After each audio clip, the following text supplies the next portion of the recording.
Developed को हिंदी में कहते हैं विकसित। ओरिजिनली को हिंदी में कहते हैं मूल रूप से। अपॉइंटमेंट को हिंदी में कहते हैं नियुक्ति। पार्टिसिपेट को हिंदी में कहते हैं भाग लेना। शफल को हिंदी में कहते हैं हेर फेर।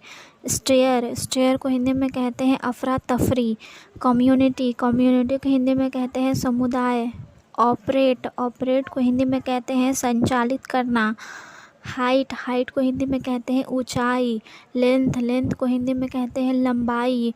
विड्थ को हिंदी में कहते हैं चौड़ाई। स्ट्रेंथ को हिंदी में कहते हैं मजबूती। थिकनेस को हिंदी में कहते हैं मोटाई। डेप्थ को हिंदी में कहते हैं गहराई। सॉफ्टनेस को हिंदी में कहते हैं कोमलता।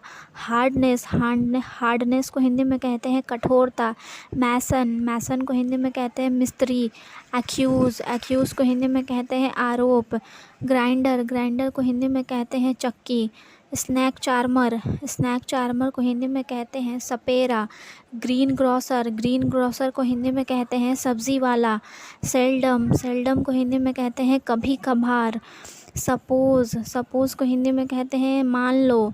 बार्गिन को हिंदी में कहते हैं मोल भाव। सफरिंग को हिंदी में कहते हैं पीड़ा या फिर कष्ट।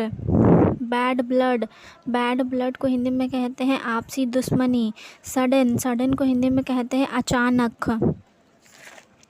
वैल्यूएबल को हिंदी में कहते हैं कीमती।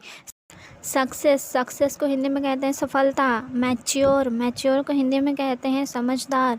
ट्रेडिशन को हिंदी में कहते हैं परंपरा। ओपिनियन को हिंदी में कहते हैं सलाह।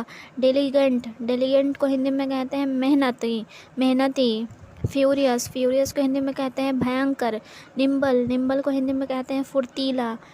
प्रीवियस को हिंदी में कहते हैं पिछला। गॉसिप को हिंदी में कहते हैं गपशप।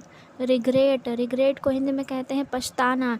फैसिलिटी को हिंदी में कहते हैं सुविधा। रिवेंज को हिंदी में कहते हैं बदला। ब्लेम को हिंदी में कहते हैं दोष लगाना। क्यूरियस को हिंदी में कहते हैं जिज्ञासु। स्कोल्ड को हिंदी में कहते हैं डांटना। सॉलिट्यूड को हिंदी में कहते हैं अकेलापन। डिज़र्व को हिंदी में कहते हैं लायक होना। डिफीट को हिंदी में कहते हैं हराना। डिस्ट्रेस को हिंदी में कहते हैं तकलीफ़ देना। कंसोल को हिंदी में कहते हैं दिलासा। इम्पैक्ट को हिंदी में कहते हैं प्रभाव। प्रॉफिटेबल को हिंदी में कहते हैं लाभदायक। रश को हिंदी में कहते हैं भीड़। अट्रैक्टिव को हिंदी में कहते हैं आकर्षक।